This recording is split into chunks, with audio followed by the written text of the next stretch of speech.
জনাব হাসানুল হক ইনু, আপনাকে স্বাগত জানাই আমাদের অনুষ্ঠানে এবং আপনাকে আন্তরিকভাবে ধন্যবাদ, আপনি আমাদের সাথে যুক্ত হয়েছেন এই জন্য। খালেদ মহিউদ্দিন, আপনাকে অনেক ধন্যবাদ। দর্শক এবং শ্রোতাদেরও আমার পক্ষ থেকে শুভেচ্ছা, অভিনন্দন।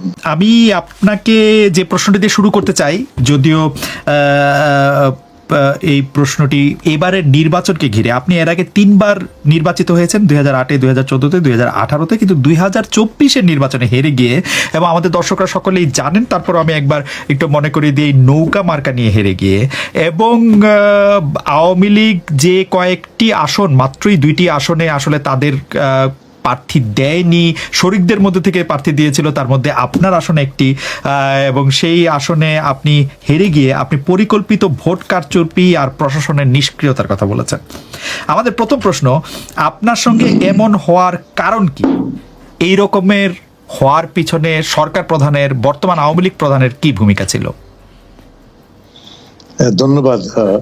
আমি প্রথমেই আবারও দর্শক শ্রোতাদের আমার পক্ষ থেকে ধন্যবাদ জানাচ্ছি এবং ডয়চে ভ্যালিকেও ধন্যবাদ জানাচ্ছি আমাকে আমন্ত্রণ করার জন্য।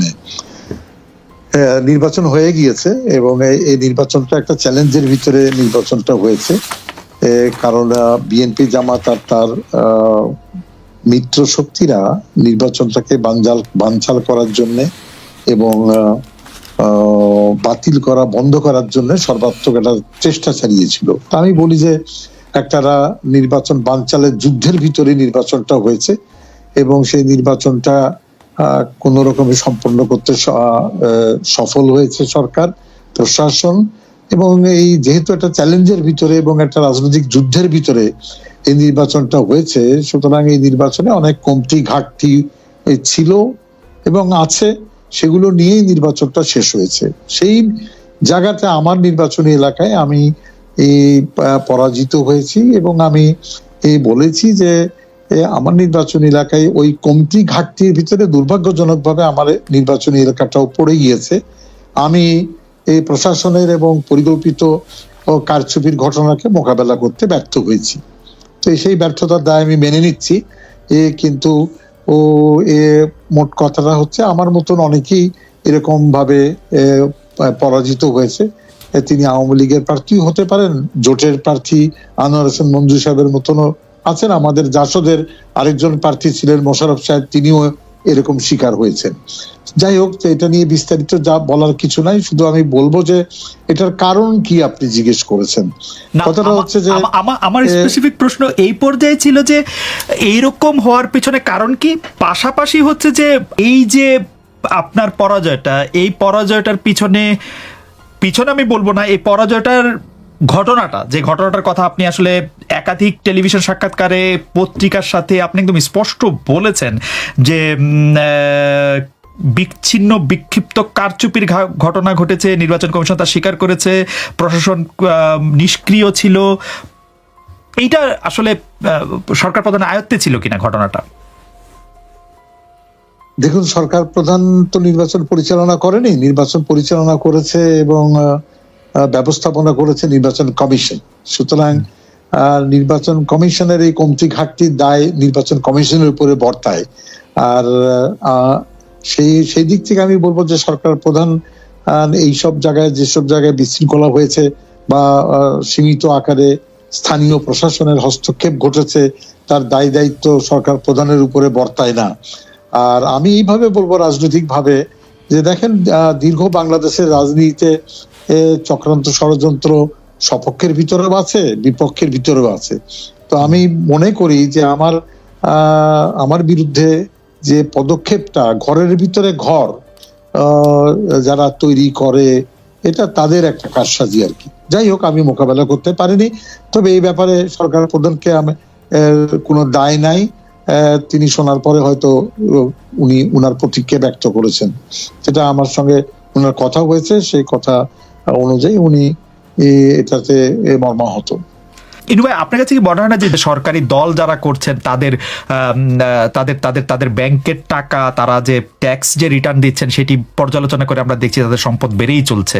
সরকারের যারা আছেন তারা যে লাভবান হচ্ছেন সেটি তো প্রমাণিতই। দেখুন, সরকার যদি বলেন যে ক্ষমতাসীন সরকারের ভিতরে এমপি 350 এমপি, আর উপজেলার নির্বাচনে উপজেলার চেয়ারম্যান সাহেবরা বা ইউনিয়ন পরিষদের চেয়ারম্যান সাহেবরা তাদের যদি এই আয়কর বিভাগের কাছ থেকে যে তালিকা পাবেন আপনি, সেখানে যে সম্পদ বৃদ্ধি এটা নিয়ে কোনো মাথা ব্যথা নাই। যেখানে কোটি কোটি টাকার লুটপাট হচ্ছে সেই টাকাটা তো তাদের ব্যাংকে যাচ্ছে না, তো ব্যাংকে দেখাতে পাচ্ছেন না আপনি। সুতরাং সেখানে দুই একজনের তো বিপুল অর্থ হয়েছে, কিন্তু 350 এমপি যদি হিসাব করেন সেইখানে আমি বলবো যে না তেমন কিছু না। সুতরাং এটা ঢালাও একটা অপপ্রচার যে রাজনৈতিক এমপি মন্ত্রীরা কোটি কোটি টাকার উপরে ভাসছে, এই কথাটা ঠিক না। না, আমরা অবশ্য আমি অবশ্য ব্যক্তিগত আগ্রহ থেকে এমপি সাহেবদের সম্পদ বিবেচনা করে দেখেছি যে বেশিরভাগ এমপিরই, বেশিরভাগ বলতে শতকরা 80% বেশি এমপির সম্পদ বেড়েছে। মানে বেড়েছে মানে কি মানে খুব 5%, 10% এভাবে না, আরো অনেক বেশি পার্সেন্ট করে বেড়েছে। আমি একটা উদাহরণ দিই আপনাকে। জি, আমি একটা উদাহরণ দিচ্ছি। আমি এমপি ছিলাম, যখন 9 সালে, মনে করেন আমার ব্যাংকের টাকা ছিল লিগ্যাল টাকা 5 লাখ টাকা। আমি 2.25 লক্ষ টাকা বেতন পেয়েছি সম্মানী প্রতি মাসে, এর বাইরেও সম্মানী পেয়েছি। মন্ত্রী অবস্থায় অলমোস্ট 3 লক্ষ টাকার সম্মানী পেতাম। তো সেখান থেকে আমি এখন 5 লক্ষ টাকা মনে করেন বেড়ে 50 লক্ষ টাকা হয়েছে। তাহলে কত গুণ বাড়লো? 10 গুণ বাড়লো। শুনতে খুব ভালো। প্রথম আলো হেডলাইন করলো ইনু সাহেবের সম্পদ 10 গুণ বেড়ে গিয়েছে, কিন্তু উনি লিখলেন না প্রথম আলো যে ইনু সাহেবের 5 লাখ থেকে 50 লক্ষ হয়েছে, যেটা বাংলাদেশের জন্য পিনাক। এবং আমার যে আয়টা এখন লিগ্যাল আয়টা, সেই লিগ্যাল আয়টারও কথা বিচার করলো না, এমন ভাবে শিরোনাম করলো। ঠিক তেমনি একটা নারী এমপির কথা বলুন বা পুরুষ এমপির কথাই বলুন, যার 15 লক্ষ টাকা ছিল এখনো তো 1 কোটি টাকা ব্যাংকে দীর্ঘ 15 বছরের পরে হয়েছে। কিন্তু এইটা একটু সরলীকরণ হলো কিনা, কিন্তু আমরা কিন্তু অনেকের ক্ষেত্রেই দেখেছি, মানে আমি আপনার কেসটা বিবেচনা করছি না, কিন্তু আমি অনেকের ক্ষেত্রেই দেখেছি 1 কোটি থেকে 100 কোটি টাকা হয়েছে, 2 কোটি টাকার থেকে 56 কোটি টাকা হয়েছে। না, এই যাদের লাখের ঘরে টাকাটা, জি, যাদের লাখের ঘরের টাকা, সেই টাকাটা আমি বিবেচনা করি। থেকে 100 কোটি যেটা হয়েছে সেটা আমি আপনারটা নিচ্ছি সমালোচনাটা, সেটা তাকে জবাবদিহি করতে হবে। কিন্তু আয়কর বিভাগ কি করছে আমি সেই জায়গাটাই বলবো। আয়কর বিভাগকে যদি সন্তুষ্ট করে থাকে তাহলে এটা নিয়ে আমি প্রশ্ন করতে পারি না। এই জায়গাটা আমি ক্লোজ করতে চাই। আয়কর বিভাগের ঘাড়ে কয়টা মাথা? আচ্ছা, যাই হোক, আমরা আমাদের পরবর্তী প্রসঙ্গে আসি। মাথা ঠিকই আছে।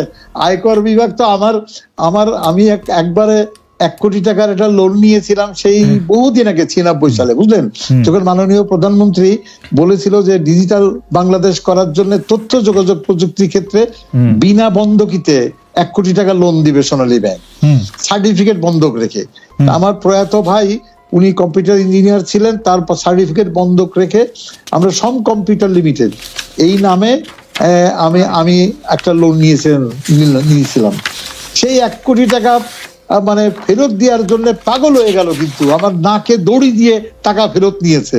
কিন্তু যারা 5,000 কোটি টাকা লোন নেয় সেই টাকাটা উদ্ধার করতে পারে না, এটা ব্যাংকের ব্যর্থতা। সুতরাং আমি বারবার বলেছি যে 3 মাথার দানবকে শায়েস্তা করতে হলে মাথায় বাড়ি একটা কৌতূহলতে একটা কথা বলি। আপনি এমপি ছিলেন, আপনি মন্ত্রী ছিলেন, আপনি বাংলাদেশের একটি পুরনো রাজনৈতিক দলের প্রধানের দায়িত্ব পালন করেছেন। আপনার থেকে ব্যাংক 1 কোটি টাকা লোন নিলেও সেটা আপনার থেকে আদায় করে এবং আপনি সেটি দিতে বাধ্য হয়েছেন, বা মানে সেটিকে সিস্টেমের মধ্যে রাখতে বাধ্য হয়েছেন বলে আপনি বলছেন। আপনি যখন ব্যাংক লুটপাটের কথা বলেন এবং যারা ব্যাংকের থেকে টাকা নিয়ে টাকা না দিয়ে এবং বিদেশে টাকা পাচারের কথা বলেন, তারা আসলে কারা? তারা যে আপনার চেয়ে ক্ষমতাবান এটা তো নিশ্চিত। তো আপনার চেয়ে ক্ষমতাবান বাংলাদেশে কারা? তারা আমার চেয়ে ক্ষমতাবান না, আমার চেয়ে বুদ্ধিমান বেশি। আচ্ছা, তাহলে আপনি বুদ্ধির জায়গায় একটু কম পড়ছে। মার খাচ্ছি, টাকা অবৈধভাবে টাকা কামানোর বুদ্ধি। এটার সাথে ক্ষমতার সম্পর্ক নাই, এটার সাথে ক্ষমতার সম্পর্ক নাই। না, ক্ষমতার সম্পর্ক আছে। ওই যে সিন্ডিকেটের সঙ্গে সম্পর্ক রাখলে আপনি টাকা পাচার করতে পারবেন। ওকে, ধরা পড়বেন পরে আর কি। ওকে, যাক, আমি এবার পরের প্রশ্নে আসি যে আপনি যে 3 মাথা দানবের কথা বলছেন, সে আমলারা কারা? আমরা তো এরকম শুনছি যে আমলাদের মধ্যে থেকে আমলাদের ডিএনএ টেস্ট করা হচ্ছে, রক্ত পরীক্ষা করা হচ্ছে, যাদের মধ্যে আসলে আওয়ামী লীগের বিরুদ্ধ রাজনৈতিক মতাদর্শের কোনো লোকই সরকারের শীর্ষ আমলা হতে পারছেন না।